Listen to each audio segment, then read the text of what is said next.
Shalom Dammit! This is Rabbi Sol Solomon with a Rabbinical Reflection for the week of October 6th, 2013. Idiocy and nonsense, selfishness and stupidity, pride and prejudice. Welcome to the United States federal government, fall 2013.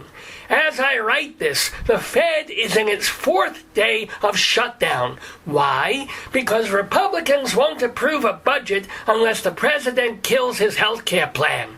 And Obama won't even talk to the G.O.P. unless they kiss his boots and keep his baby. It's an impasse created by two sides of impasse-holes. Now, I'm not saying both sides are equally at fault. That's an easy trap, and one that the media loves to fall into, especially when they're discussing, say, the Palestinians. Arabs bomb and kill and bargain in bad faith. Israel protects land she rightfully won in the war. And yet, because the strife is ongoing and expensive, the world says, a plague on both their houses, and, the Jews are the oppressors. That is reductive and retarded. And while there's reason to blame everybody for our current federal fakaktiness, the Republicans and their Tea Party poopers are absolutely the instigators of this fiasco. I don't care what you think of Obamacare. I mean, me? I'm running to the doctor every 2 weeks for a high colonic, so I need affordable health coverage, or else my prostate is going to start looking like one of those frosting bags on Cake Boss. But even if I wasn't crazy about the Affordable Care Act, it's the law. It passed. Obama beat Romney with a plan already on his platform. Deal with it. If it's not going perfectly, make small adjustments while it's already in progress, as we do with voting or cunnilingus. I have never seen such sore losers as Republicans. They lose the election in 2008. They all vow to spend the next 4 years making sure nothing the Democrats put forward gets passed. And if something should somehow, by accident, get through, they'll just repeal it when their guy wins in 2012. Except he didn't. America looked at Mitt Romney like a used Rolls-Royce salesman and said, no, thank you. We'll stick with a guy who's done next to nothing, but the country's turning around anyway. We'll stay the course. This left the G.O.P. in shell shock. After 4 years of mocking and blocking, retching and kvetching, moaning the blues all night on Fox News, where did they wind up? Hemorrhaging on election night. But of course, there's nothing more dangerous than a wounded animal. Well, apart from George Zimmerman with a gun permit.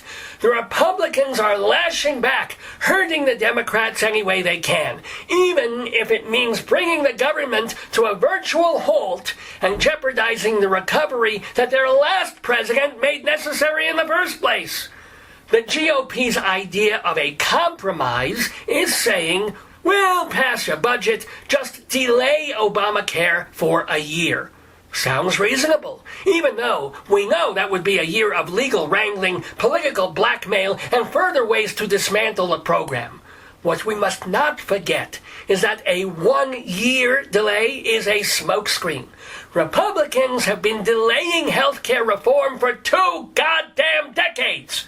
Back when Bill Clinton was in the White House, his darling and incredibly tolerant wife, Hillary, made it her #1 priority to reform the out-of-control insurance business.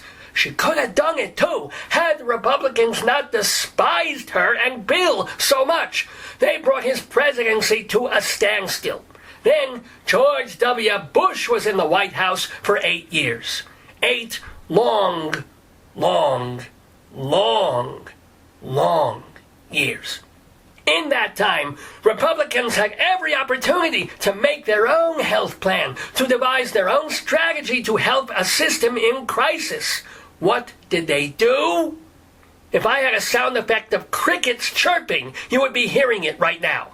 Since then, Barack Obama has been in office for 5 years, which is more than 1,000 days for Republicans and Democrats to have worked in tandem to create maybe not Obamacare, but Obamacare or Clinton-Gingrich care. But no, all the GOP did was plot and scheme. And now, when they don't get their way, they sit in a corner and pout, and they hide Daddy's wallet in revenge.